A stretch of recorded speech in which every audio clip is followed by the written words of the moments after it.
We got Dr. Umar Johnson calling up next on Inside the Cave. Download the FireFan app at the App Store on iPhone devices and at the Google Play Store for Android devices. And use the code CAVE, C-A-V-E, to ignite your passion for sports. Hey, welcome back to Inside the Cave, thecavepodcast.com, and go to Inside the Cave blog under the Cave Spotlight and check out this week's guest, brought to you by 3 Lee Films. Go to 3 Lee Films on your social media or Instagram and get your 1-minute promo videos ready for all your social media needs. All right, last time he was on our show, it was probably the biggest show for Inside the Cave of 2016. He is back in Chicago doing more speeches and everything, and I'm glad that he took time out of his busy schedule to call back to Inside the Cave. Welcome back, Dr. Umar Johnson. Thank you. Glad to be back. Yeah, man. You know, one thing I like about you, man, you're so accessible. You know, I ain't gonna say you're easy to get in touch with, but get in contact with, but I like that you have so many options for people who are interested in you, that they can be able to talk with you and find you and stuff like that. So salute to you for that, my brother. Now, thank you. Now, my question to you is this. A lot has changed since you were last on here.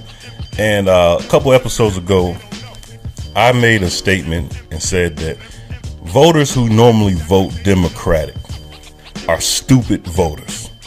And the reason why I said they're stupid voters is because they need an emotional connection with a candidate to vote for them, to come out and vote.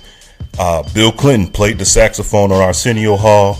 Immediately, people felt connected with him.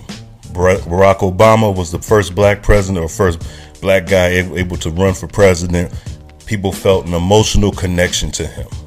When those two names weren't on the ballot, and each time in the past 20 some odd years, voters did not show up because they're stupid voters, and in my opinion. Whereas people that vote Republican, they vote on principles and policies. So it doesn't matter what their candidate says, they're going to stick to the script and vote on principle and policy, which makes them sort of smarter because at least they know what they're voting for, and they don't let little things get in the way of them making their judgment for whatever their beliefs is, and they vote for it. Which kind of brings me to you. Last time you were on, now the reason why I wanted you on last time is because the stuff you talk about with raising young black boys, that means a lot to me as of being a father of 2. I took that stuff straight to heart. What I wasn't expecting was for you to be not proud of or wasn't a big, or didn't think that President Obama was a good president for the black community. And I think that took part in the Republicans playing the game of suppressing the vote, whereas the black turnout didn't show up for this election. And the ones that did, a lot of them did turn out more for, unbelievably, Donald Trump, which is unbelievable to me. So that my question is to you. To me, you took part in the Republicans' game of voter suppression. Do you agree with my statement on that? Nah, I totally disagree. Okay.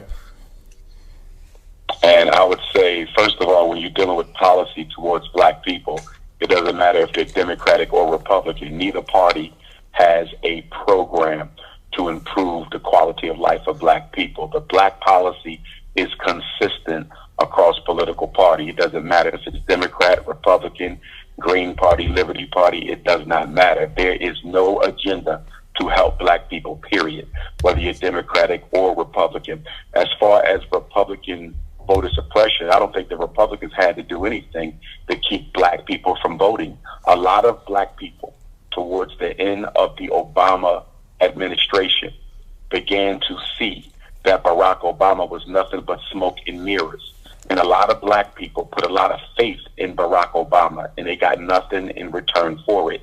And I think the Democratic Party underestimated the disappointment that black America felt for President Barack Obama. And that failure to turn out to the polls was a reflection of black people feeling that, once again, as you said, their emotions and their interests and their best, the best interests of black folks, as well as their vote, was taken for granted. So that backlash that manifested itself as a failure of black people to show up in significant numbers for Hillary Clinton was the result of the fact that Barack Obama didn't do anything for black folks. Republicans had nothing to do with it. On top of that, I think some of it had to do with the fact that Bill Clinton's crime bill during the presidential run, former President Bill Clinton had admitted that his crime bill helped to create the current wave of mass incarceration against black males.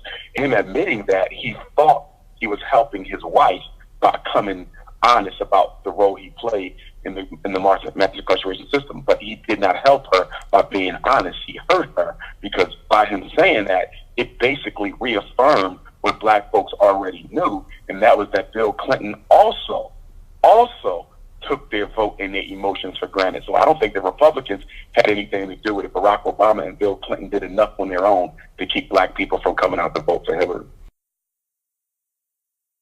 Okay, I got to get a part two in, then I'm going to pass the mic. I disagree, because for me,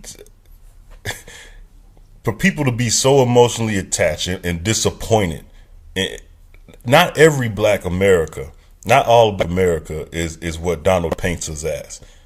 And I gotta be honest, my life gradually changed from 2008 to now under President Obama. I didn't feel the same hurt. How many black people? But that's you. Remember, when we're talking about the conditions, I can talk about a lot of black people that I know that succeeded under President Obama. I can talk about a lot of people who got raises under Barack Obama. You can talk about a lot of people, but as a people, as a population, the unemployment rate of black people swelled under Barack Obama, and it was higher under Obama than it was under George Bush. So although you could point to some black folks who can buy houses, I could point to many more black folks who probably couldn't even afford to buy a rental property just to house their children in. So we're going to have to take a look at the numbers and the statistics there. I think that those people were going to, black folks who do okay. I think that those people were going to be that way regardless, though. I think most of those people were going to be that way regardless. I can't blame all that on Obama. I just can't say that, because I think there's they're going to be that way regardless because of what? They're going to be that way regardless because of what? There's jobs out there. I just don't want to hear that there's no jobs out there and that they couldn't get out there and So basically what you're saying, there's enough jobs to go around for every black person to get one? If they wanted a job. Rate of black folk is, if they wanted a job. I'm trying to ask a question. Okay. Do you believe that the unemployment rate of black folks is due to the fact that you're too lazy to go look for a job? Partly, yeah. Yeah, I said it, yeah. You do? Yeah. Okay. Well, we definitely going to disagree on that. Yeah. All right, go ahead. Go ahead, Doc. No, I'm good. I would just say I'm going to disagree with that. I mean, no, I was talking about like that you're ignoring the reality of systematic bias, discrimination, and systematic inequity that is at the root and foundation of this country.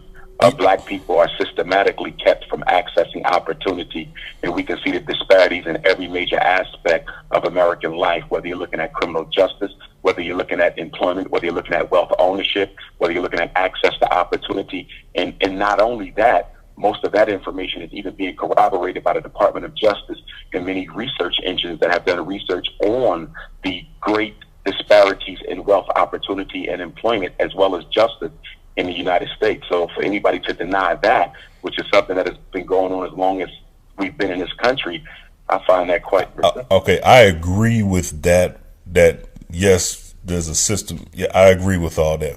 But there's also, we got to take responsibility for ourselves too. There's a lot of people that individual responsibility has nothing to do with systematic discrimination. Individual responsibility has nothing to do with systematic discrimination. Up until 1940, Irish, Italians, and Jews sold drugs.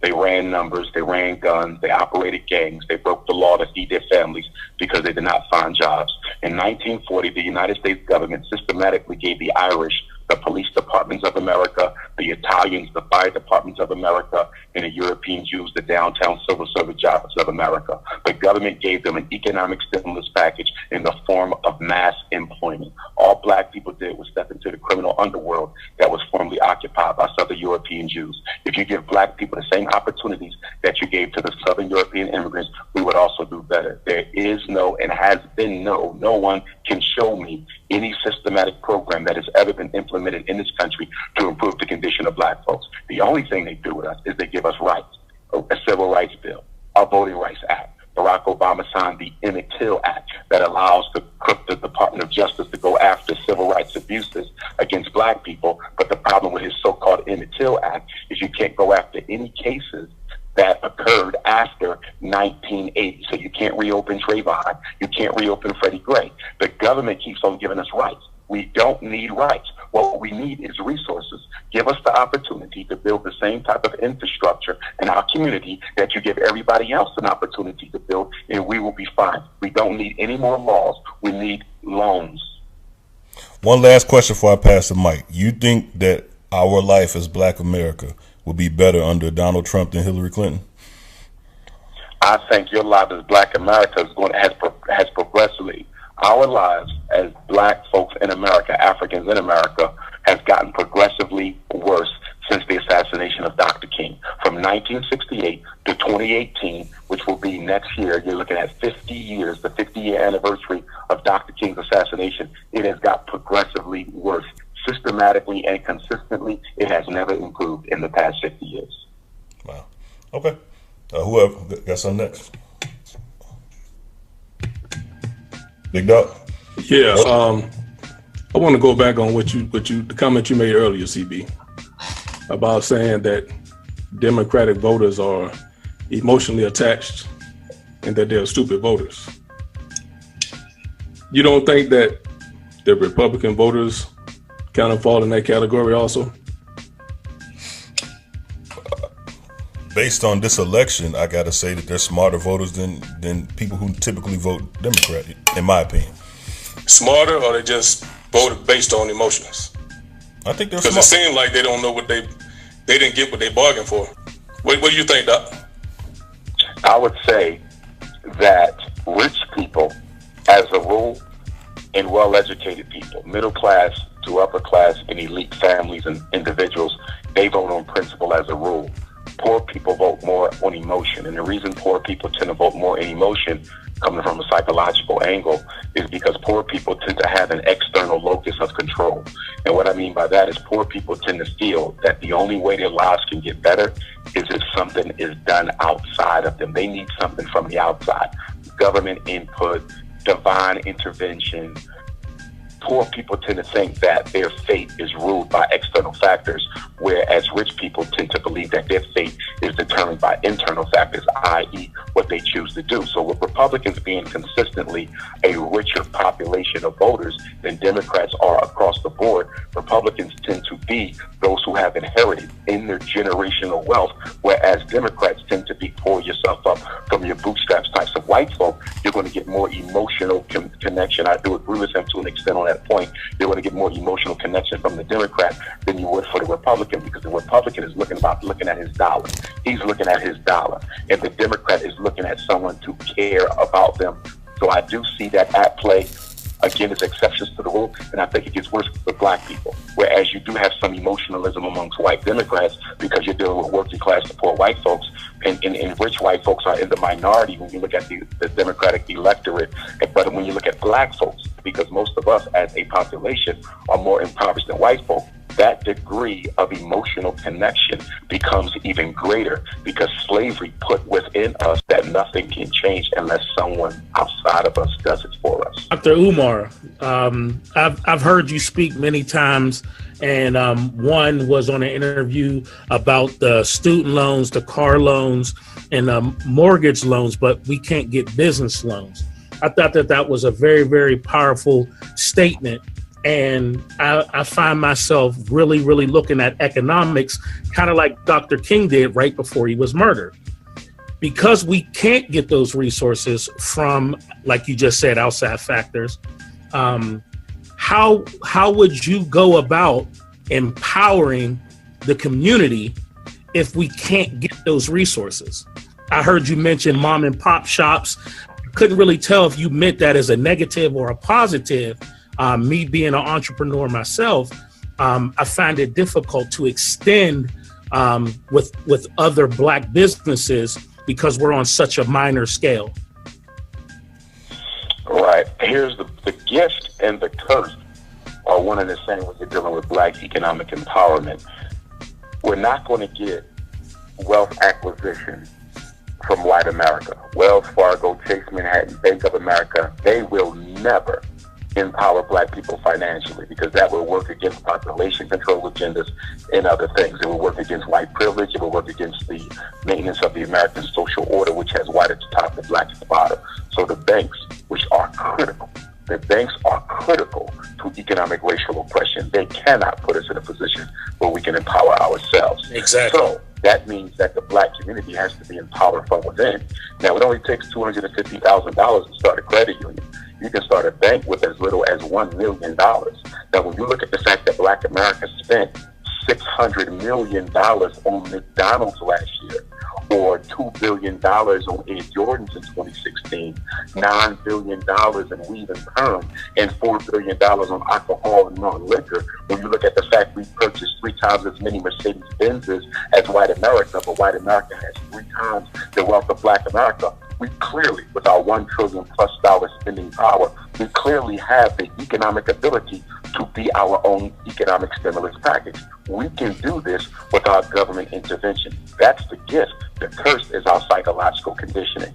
Black people are not interested in investing in the collective. We're only interested about our individual best interests. What keeps us at the bottom of the totem pole when we look at the cultural racial hierarchy in America is that every other culture in America has a cultural commitment to the collective. A cultural commitment to the collective. The Mexicans have it. I have Mexicans who don't live too far from me. There's like 10 of them in a house. They all live in there. And then slowly I'm seeing them build their own businesses. And nobody leaves the home until everyone has their own business. Black people would never go to those extents to build themselves up economically. We can't stand to be around each other. We can't stand to invest in each other. So the problem with us being our own economic stimulus package is nobody want to subjugate their individual agenda for the best interest of the race. So not to cut you off, Roll, I'll get right back to you. So it sounds like me and you kind of on the same page, that we're kind of saying the same thing in a sense, right, Doc?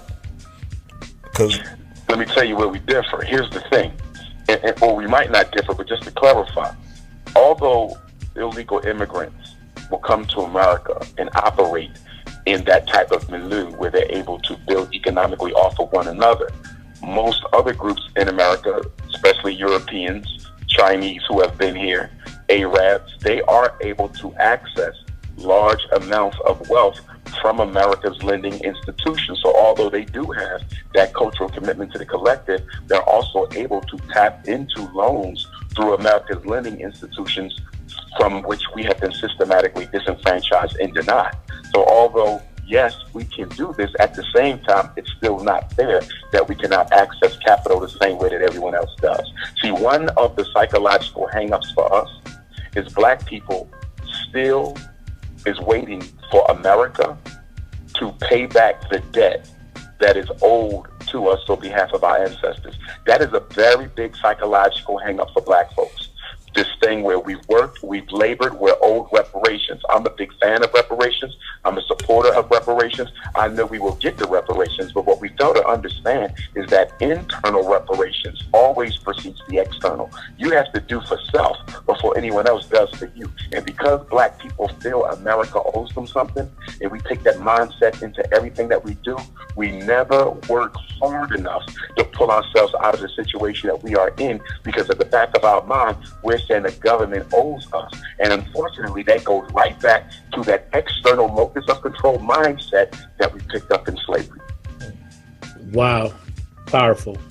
Powerful. And can I piggyback off of that, off my original question, and you just alluded to that, then how can we convince the local level, on a local level, the black community to support its own interests?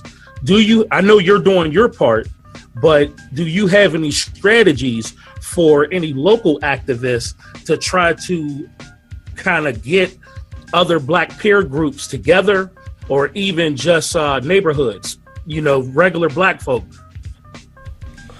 I think because, again, we don't have a shared collective consciousness. That's another big problem for us. Every other cultural group has a shared collective consciousness.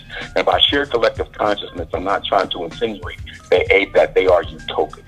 Chinese fight amongst each other, Arabs fight amongst each other, East Indians fight amongst each other, Latinos, Mexicans, Native Americans, Anglo-Saxons, European Jews, they fight amongst each other. But they do have a shared collective consciousness, so that there's certain core ideas and certain core beliefs that they all practice despite the disagreements that they have, which at the end of the day serves as a platform with which they can work with each other.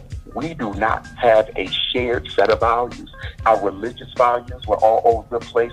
Culturally, we're all over the place. Politically, we're all over the place. Economically, we're all over the place. So it's hard to organize black folks because you don't have any common denominator. And the one common denominator that you do have, which is the oppression on the negative side and the shared cultural heritage on the other side, that doesn't even serve as a common denominator, because you have too many black people who are trying to claim that they are not black. And you have too many black people who are trying to disqualify the impact and role that the legacy of slavery continues to have in the life of black folks. So it is very difficult to bring together people who actually don't want to be together, wish they were never black in the first place, and who definitely are not looking at investing in one another. Here's what we have to do. We have to find those who do care. You have to go on a search mission, a reconnaissance mission, to find those who have not been destroyed by the psychological Holocaust. We are in the middle of a psychological Holocaust, and I believe we're at the beginning of a 21st century Holocaust. Kill the thought process that keeps black people together, and then ultimately kill the black people. I know that you've probably seen a lot of stuff that's been going on in Chicago, with all these murderings and things like that. I guess my question is, we got kids out here that's 21, 22 years old as murdering people, and in the process, they hitting babies. So Donald Trump's problem solving to this is to bring in the feds and bring in tanks and things like that. And I think that's only going to make things worse. So I just wanted to hear your views on that. And then I think I was going to try to take that and go back into the economics about that. Yes, sir. First of all, it's a contradiction for any government to claim that they're bringing in military to protect the lives of some, okay, while they allow their police, which is an extension of the military as a result of the Patriot Act and Homeland Security, to kill other black folks. They're not bringing in the FBI and the National Guard to protect black folks. They're bringing in the FBI and the National Guard to protect white property and to protect white economic interests. That's the only reason why they are in there. It is capitalism times racism. The job of the police and the military in a capitalist society is to protect the economic infrastructure. And the purpose of the police and the military in a racist society is to eliminate the population that is unwanted. So they're coming in to fulfill the agenda of capitalism and racism, protect the economics and the infrastructure and the institutions, and at the same time wipe out black folk. I believe before this is all said and done with Chicago, I believe before it's all said and done with it, I don't know how many years from now we're going to find this out, but I very much believe that it's going to be revealed at some point in time that there was a mercenary army that was hired and employed by either the state government of Illinois or the city government or possibly even the federal government to go in and systematically reduce the population of black folks in Chicago. There's no way you're going to convince me that all of these murders are the result of angry black males. When you have cameras on every major intersection in Chicago, I spend a lot of time in Chicago, there's no way you're going to get away with a murder in that city and it not be recorded. This is being orchestrated by the government. We've seen the Purge 1, we've seen the Purge 2, we've seen the Purge 3, Chicago's Purge 4. Doctor, and I'll let Joe get right back in. This is where we agree. I want you to think back on something. Now, I'm a huge Obama supporter and everything like that. Well, I mean, there's nothing no one's going to tell me to make me think that Obama wasn't good. Now, but where I do know something went wrong is right when he got elected. These are facts. Chicago was trying to get the Olympics on the south side of Chicago. Now, I grew up in Chicago all my life. The south side was one of the most beautiful parts of Chicago for all the time I grew up. Now it's a war zone. This happened. The timeline is right after Chicago didn't get the Olympics.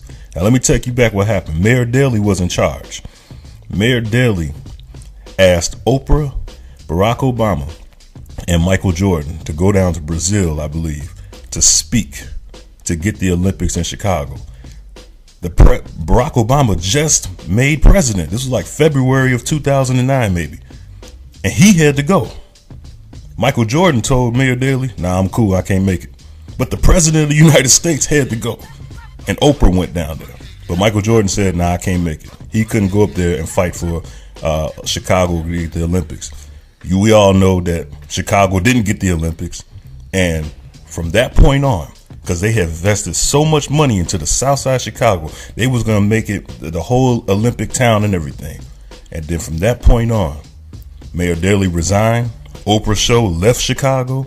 Michael Jordan was hardly there anyway. Obama was in Washington, D.C. And we saw from that point on the south side of Chicago break down. Now, we do conspiracies on this show all the time. I want to know, do you think that has anything to do with that? I do. I believe it was a setback for a setup for a comeback.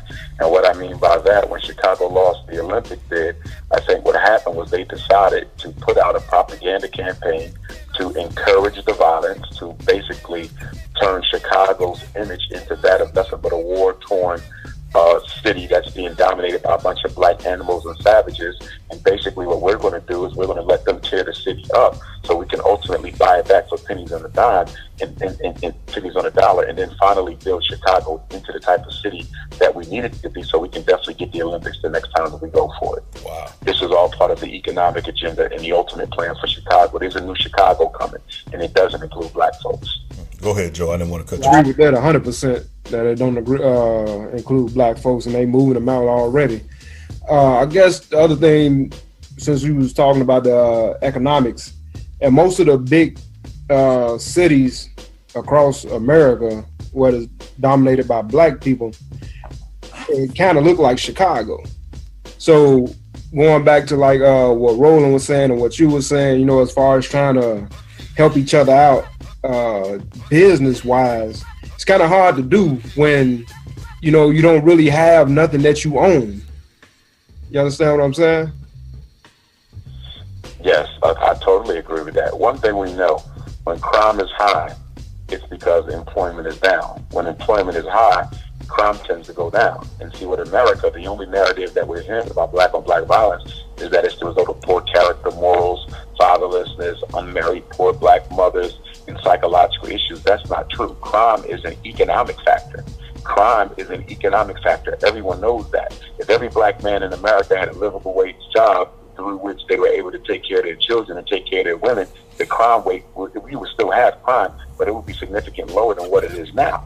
You see, what you're dealing with is pain, you're dealing with disappointment, you're dealing with rage, you're dealing with hurt, and you have so many black folks sitting on top of each other, living on top of each other, and when you have a situation like that, crime occurs. And guess what? Not just with black folks. You see the same thing in the Middle East. You saw the same thing in the 20s and in the 30s with white folks. Whenever poor men are surrounded around each other with nothing else to do, crime is the result. But they try to make it a uniquely black issue, but it's actually a human situation. But they try to paint that narrative because the government wants to do absolutely nothing to change this reality, because in order to reduce crime, you're going to have to employ black males. And that's not something Trump is going to do. Obama did nothing about the employment of black men. Bill Clinton, George Bush, and no one else. Again, the policy for all the presidents, all the parties, when it comes to black folks, to simply suffocate our issues until they hold us down long enough to die. On one hand, you were saying about the resources not being available, but then on the other hand, you were saying that government can't provide the type of help that we need in our communities. No, the government could provide the type of help that we need in our communities. The government is not going to provide the type of help that we need in America for black folks to improve the situations. We got to realize something. Our presence in this country was never supposed to occur. The only reason why we're still here is because of an accident in history known as the Civil War, where black men were called upon to save the Union because they were about 10 seconds from losing the entire country to the Confederacy. And after we won that war for the country, because we liberated Abraham Lincoln, Abraham Lincoln didn't liberate us. The Union knew that they could not tell black men to put their rifles down and go back to slavery, because there would have been a second World War, and all of us might possibly be living in the United States of Black America had that continued. So everything must be done to keep black folks off the radar. We are the invisible people. James Baldwin wrote a book talking about the invisible man, how black people exist, but we really don't count. Well, that's exactly what we're in right now.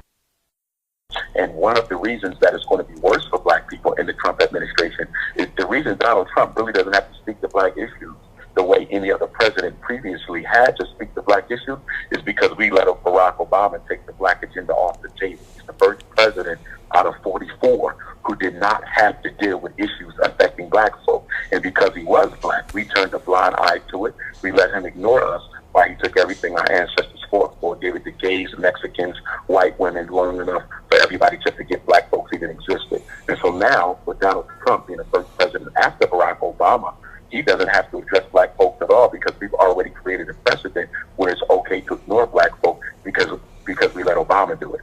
And so a lot of this now is just going to be a blackout. One of the reasons they had that Women's March right after Donald Trump got elected was to make sure that the primary civil rights issue in America remains something other than black folks. During the Barack Obama administration, Obama focused on homosexuality as a means of avoiding and ignoring black folks. Donald Trump is going to focus on female issues as a means of avoiding and ignoring black folks. And the next president is going to choose another issue and another issue until there's so few black people around, you're not even worth being mentioned anymore. Well, okay, I'm going to let Roland get in. I got to ask this. I'm sorry. I got to get this in.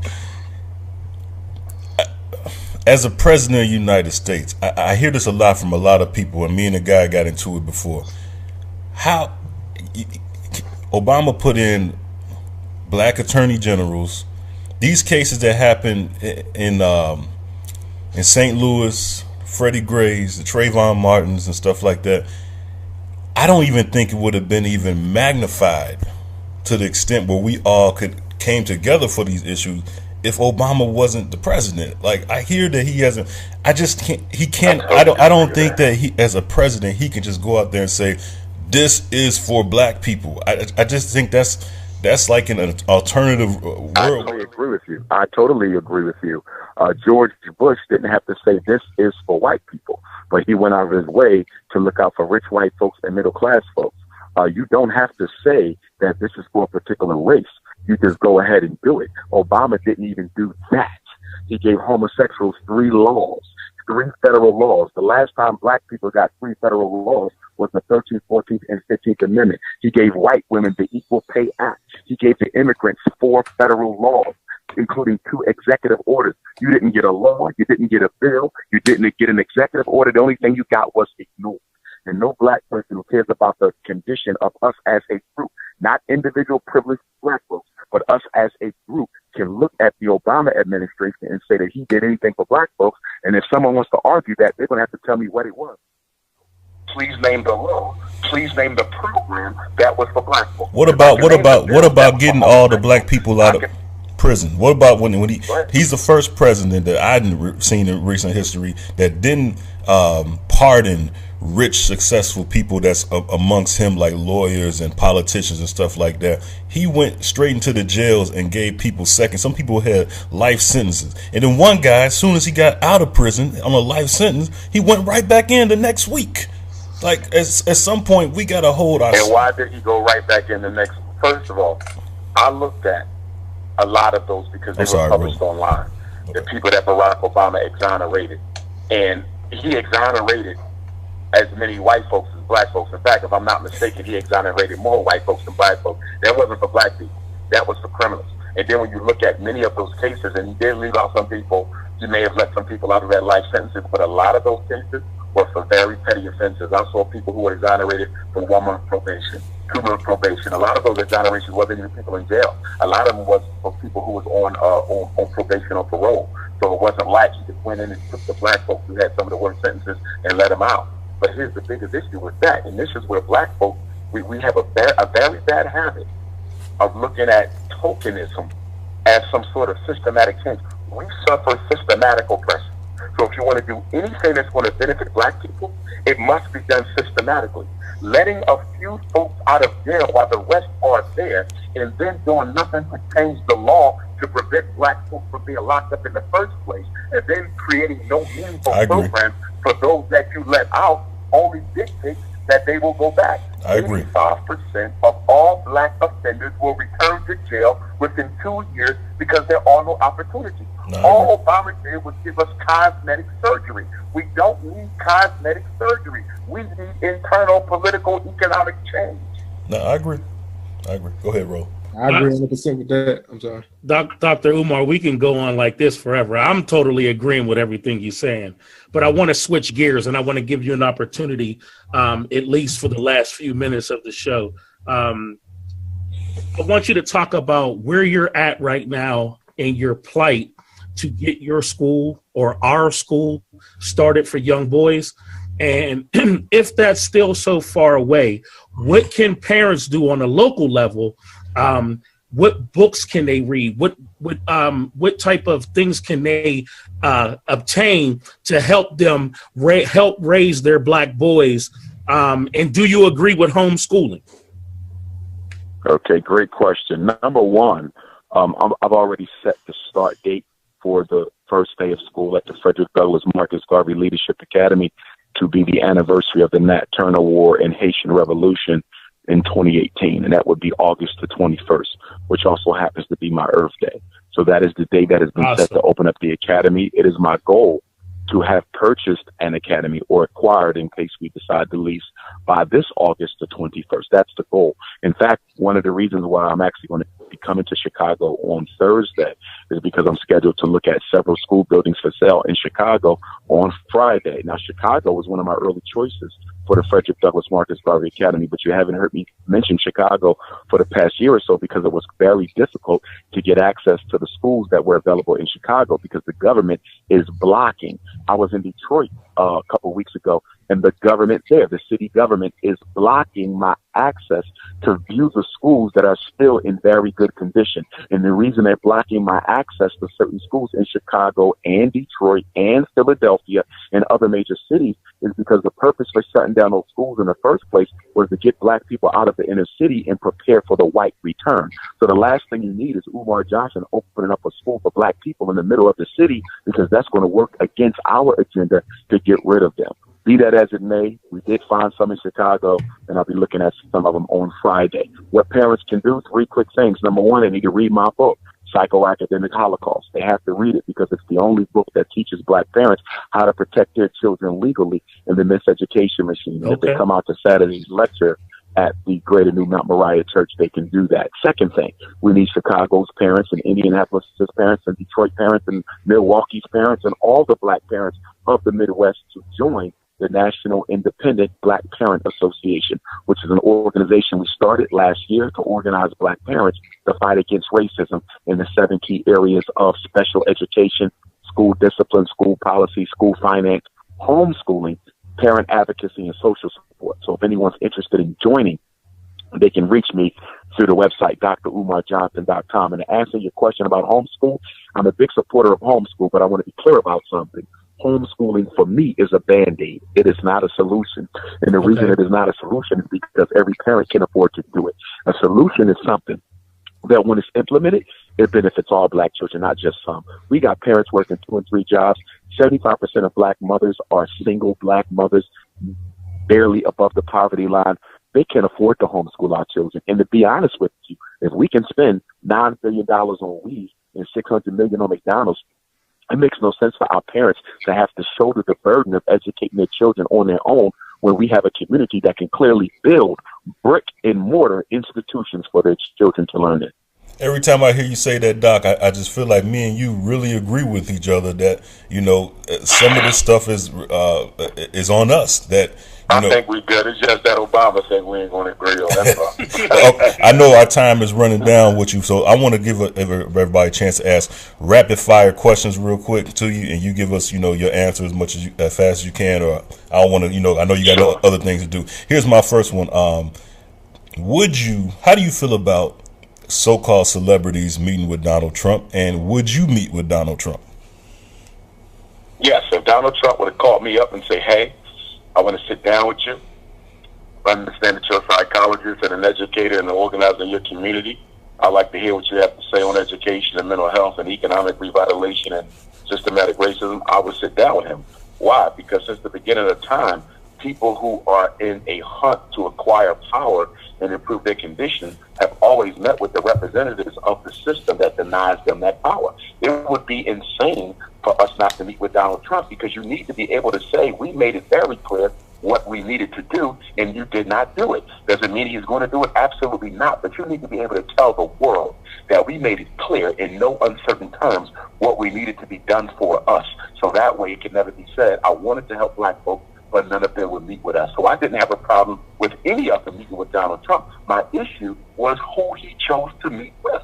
Only in the black community are celebrities our spokespersons. In no other community do they go to celebrities to find out what's going on with members of that community. You don't go to Steve Harvey. Steve Harvey is a multi-millionaire. He don't live in the ghetto. Ray Lewis is a multi-millionaire. He don't live in the ghetto. They use Ray Lewis to be an apologist for the murder of Freddie Gray in Baltimore. What would you meet with him for? Wow. Jim Brown, I had no problem with Jim Brown meeting with Donald Trump, because at this late age of his life, he has always been a stand-up black man who has always been unapologetic. So I'm very confident that Jim Brown could not be used by Donald Trump or anyone else to be an apologist for racism. But with meeting with people like Steve Harvey and Ray Lewis, that just tells me that was more about theater than it was about doing anything significant for black folks. Wow. Big dog. Yeah, if you were president, what policies would you put in place, or I guess what policies would you put in place to try to help empower black people? And also, what do you think it's going to take to change the mindset of our own people so we can take that next step forward? Second question first. I don't have a lot of faith in the current population of black folk in America. I think the 21st century American African is the worst one we've produced on this soil. When you look at the 17th century black man and woman during slavery, you look at the 18th century black man and woman, you look at the 19th century black man and woman. And by the way, the 19th century black man and woman was the most progressive black man and woman we've had on earth since the fall of the great dynasties in Nile Valley, Africa. That 1801 to 1899, that Frederick Douglass, that Harriet Tubman, that Shaka Zulu, that Marcus Garvey, that generation right there, that 100-year period, that century was the greatest we had. And I think we need to study that century, because that's when we got so many of our great minds. But I think we have to focus on the children. I think one of the dysfunctional adaptations that we have created for ourselves is we spend too much time trying to change the thinking of adults. People do not change. The human personality is largely wired by the age of 5, relatively permanent by the age of 12, and ain't likely to change after the age of 25. So why don't we focus on the children and make them what they need to be, as opposed to trying to change these adults? Frederick Douglass said it's better to raise strong boys than to repair broken men. It's better to raise strong boys than to repair broken men. The 3 things I would do if I was president: number 1, black people will have community control of their schools. If they're not approving of the principals or the teachers, they can fire them and replace them. Number 2, all of the taxes that black people make, at least 25% of the black tax base in this country, would be used to build credit unions and banks in every black community. Also, there would be a black bank staffed by black doctors that is overseen by a black medical supervisor in every major city, because hospitals are becoming a dying breed in the black community in many cities. And you guys are in Chicago, you know that you sometimes have to drive 10, 20 minutes to get to the hospital. So they are taking the hospitals out of the black community to facilitate population control. And then I would also see to it that every white Jesus in America is burned. And the last thing that I would do, any black man who is not married to a black woman would have to pay a tax for marrying outside of his race, or for not being married to a black woman at all. Oh my gosh! Well, look, I want to say this though. I think this generation has learned how to get money, but what they do with the money after they get it is the problem. Oh, Doc, we need you back on, man. I know you're busy, but we need another show with you, brother. Joe Dirt, go ahead, man. No, go ahead, Rose. Dr. Umar, I would be remiss if I didn't say that your popularity precede you.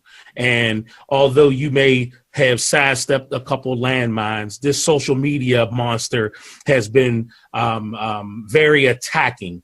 How would you say that you deal with the popularity and the weight of being the figure that you have been, being a psychologist, being trained, and also being a Black man standing up for your race? Although you're not perfect. I'm sorry? I would say that the people have been my sustaining secret source of energy. Whenever I get down, and it is hard out here dealing with Black folks trying to destroy you every corner you turn, white folks trying to manipulate your failure. But when you get texts and you get emails and you have elders come up to you at your lectures, I was in Newark yesterday and Atlantic City Friday, and just give you a big hug and encourage you to just keep on going. We're behind you. When you get emails saying you changed my life, you saved my life, you helped me save my child, you got to keep going, because if you inspired me, I know you inspired many more. That's the type of stuff that keeps me going, man, because if there was another Umar Johnson, if there was someone else who had that expertise and that commitment when it comes to the miseducation machine, I would have probably bowed out, because, you know, I could use a break from it all. You know, I'm not really one for the camera and the lights and the action. I didn't know that my opinions were considered to be so revolutionary, left or right of center, you know, that it required all of that additional attention, man. But I could give it up. And to be honest, that's probably the one thing people don't know about me the most, that I could walk away from it today or tomorrow. But my obligation and my love for my people commands that I stay there. That was Dr. Umar Johnson once again coming on Inside the Cave. And one more time, you said if any Black man is with a white woman, what's going to happen? He's going to have to pay a tax for marrying outside of his race. Who said that? Who said that? You know, Doctor, before I let you go, that started out as a joke on this show, that we got a talented guy that knows how to make fake Donald Trump tweets. And that was a tweet that we put out as a spoof from Donald Trump. Who would have thought that you kind of agree with our thinking over here? Wow. I mean, we got to remember something, fellas. All behavior is a consequence of context and consequences. And one of the biggest reasons why we can't get Black folks on the same page, because you can't give out no consequences. Who listens to people who cannot give out consequences if they fail to do what they need them to do? Until the Black community is able to give out consequences and rewards, it works both ways. Consequences for doing what you're not supposed to do, and then we have to honor and reward those who do what we need them to do. Until we come up with a contingency system on both sides of the scale, it's going to be difficult to get Black folks to stand in line. Appreciate you always coming on, and I got to tell you, man, I'm already thinking about part 3. So no doubt, anytime. Okay. Anytime. That's no problem. Anytime. Big Dogs Country Rap Tune of the Week. Big Dogs Country Rap Tune of the Week.